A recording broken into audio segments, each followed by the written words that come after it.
عشق تو حقه بری دنیا پر نهاره نغمت کبن دیگه هیچ نخوش ندیده عشق تو حقه بری دنیا پر نهاره نغمت کبن دیگه هیچ نخوش ندیده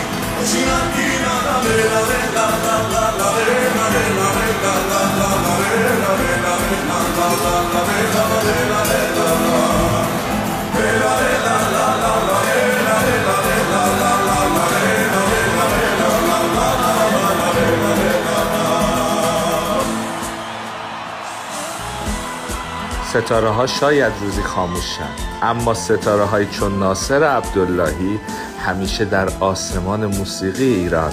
و در قلب مردم ایران درخشنده خواهند. ناصریا، تو در هر نوت